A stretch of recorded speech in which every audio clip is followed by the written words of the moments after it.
It worked again! It is I, Professor Von Backfire!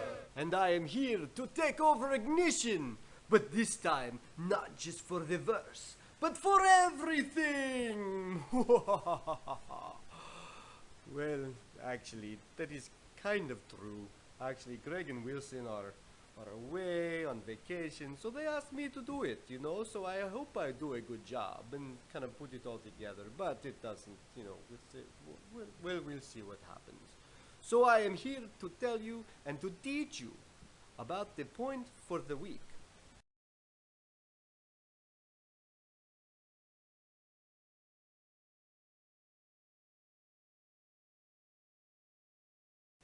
Greg and Wilson asked me to talk to you today about Christmas and the importance of slowing down, because it seems that at this time of year, everybody is always rushing.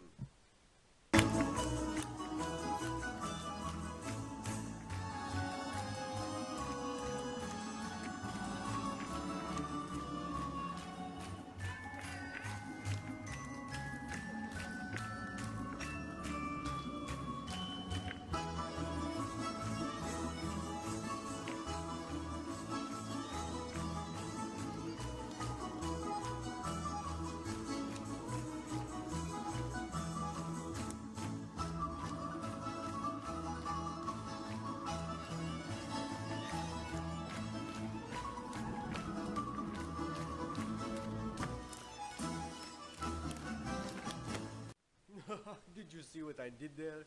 Russian. Rushing, but not that kind of Russian. Oh boy, though, those guys, they sure made me sweat. But anyway, seriously, the issue is at Christmas time, we start doing so many things and we don't take the time to slow down. We get on this treadmill where we're just running and running from place to place and buying gifts and buying that thing and going to that party. And sometimes in the process, we miss what Christmas is all about. So, speaking of treadmills, watch this crazy video of these guys on a treadmill. Or maybe more than one treadmill.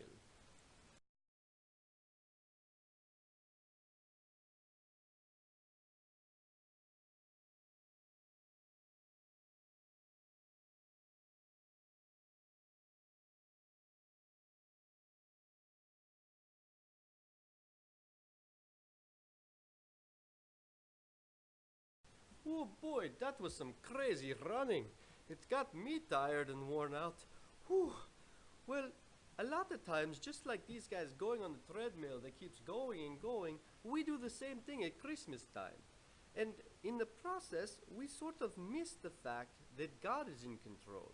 You see, this comes from a story in the Old Testament about manna, where the Hebrews, the ancient Jewish people, were given manna while they were wandering in the desert. So watch this video to learn more about it.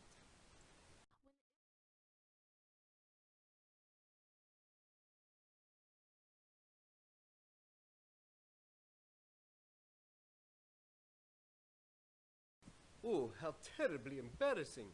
I hope Greg and Wilson don't see this. I gave you a video without any audio, so I guess I'll just have to make it up for you. So, one day there was a boy who said, "Look at my belt." And the lady said, "Here's a basket." And a man in a green robe said, "I have a basket too. Watch out, don't burn my head." And then here comes another basket.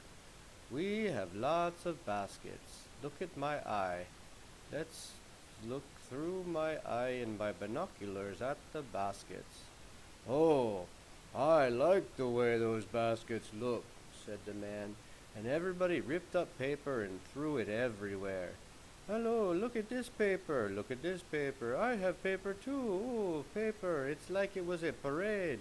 Hey, everybody, we need to clean up all this paper. But I'm going to wipe it on my beard first. Oh, and it looks like graham crackers. No, just kidding. So everybody go to your tents and clean up the paper. See, it looks like this. So make sure you clean it up and put it in the baskets when you're done cleaning it. That will make things look better." So everybody went to the green basket that smelled like green. It had green things. Oh, coming back. Whoa, that basket's a smelly, smelly basket of paper. Let's play with my ball. No, I want to clean up paper. Oh, magically cleaned up the paper. Oh, but look at my... Oh, never mind. Hey, you people, you better put the paper in the basket, so if you don't, you're going to get in trouble. Oh, they all said, I know what a basket is. Do you know what a basket is too? Yes, they said, baskets. Let's think about these baskets. Oh, wave my arms at the baskets. So let's come in and put the paper. Oh, let me sniff this Oh, I'm falling into the basket. Help me. The paper is taking my head into the basket. So there you go. Put paper in baskets.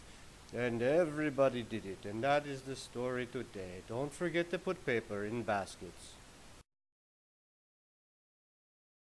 Somehow I don't think that's actually how it went. What?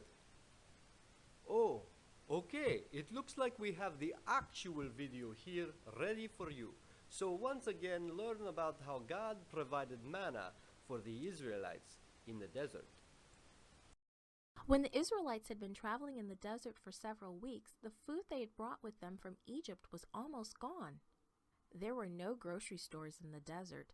There were no fields or trees to get food from either. Instead of trusting God, the Israelites began complaining and grumbling. God knew that they were worried, and God knew that they were hungry too. He knew they needed healthy food to keep them strong. So God told Moses that he would send them bread from heaven that night. In the morning, thin, white flakes lay on the ground all over the camp. The Israelites had never seen anything like it. "What is it?" they said to one another. "It's the food the Lord has given you to eat," said Moses. "Taste and eat." This special food tasted like crackers and honey. The people called it manna, which means, "What is it?" Then Moses said, "Each morning you will find manna on the ground. Get up early and gather enough for the day, but do not keep any overnight." But some people didn't listen to Moses. They tried to save some manna for the next day. The next morning their manna was spoiled and it smelled really bad. Some people were lazy and did not gather enough for the whole day. But the hot sun melted the manna, and those people went hungry until the next day. On Friday, Moses told the people to gather enough manna for 2 days, because God would not send manna on Sabbath. But some people didn't listen to Moses. On the other nights, the manna had spoiled, so they thought it would spoil on Friday night too. But it didn't, and on Sabbath, no new manna appeared on the ground. By the end of the first week, everyone knew that they had to follow God's directions. As long as they gathered enough manna for the whole day every morning, they had enough to eat. And on every Friday, they had to gather enough for 2 days. When the Israelites followed God's directions, they had fresh food every day. God took care of their needs. That story is a lot like us. You see, the Israelites had to take a day of rest. God told them to rest one whole day. And when they rested that day, they had to trust that God would provide the manna that they needed the day before, that it would last the whole time. And it's very similar to us at Christmas time. We sort of feel like we must keep going and go to the parties and get all the gifts, and that if we stop for a moment, we're not going to be able to get it all done. But just like the Israelites had to trust God, we need to trust God too, that we can rest and focus on Him, and that He will make it all work out. Because trusting in Him is more important than doing all of the things. Which is why the point is, for Christmas this year, slow down. Hi everybody. I'm Brad. I'm the professor's assistant, and well, since he's doing the whole video, he asked me if I would do the verse for today, and I'm not usually in front of people, so I'm a little bit nervous here. So, I hope I do a good job and don't throw up. Okay, so Your verse for the day comes from Psalm.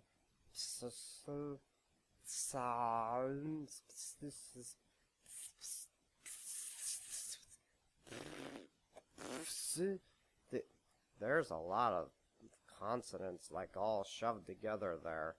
So it's coming, your verses from Hey, Brad, it's pronounced psalm. Oh, Psalm. Well, I hope we don't get any letters about that one. So, anyway, the verse is from Psalm 46, verse 10. Psalm 46, verse 10 says, "Be still and know that I am God." That's Psalm 46, verse 10. Hey, I did it. Oh, well, all right, well, hey, my everybody. Well, thank you, Brad. You did a pretty good job there, I guess. So, anyway, well, that is everything from me. I hope that I did a good job. Greg, Wilson, you have a great, Merry Christmas. And all of you, remember, you don't need to keep going. You don't need to stay on the treadmill and keep running and rushing when it comes to Christmas time. Take a moment to slow down and remember that Christmas is about Jesus. You can trust Him that He will provide everything you need. Let's cut back into Greg and Wilson and the regular ignition video. Ready? Okay, after three, remember? Yep. Okay, Merry Christmas. Christmas. Merry Christmas. Merry Christmas. Ready? Yep. 1, 2, 3. Merry Christmas!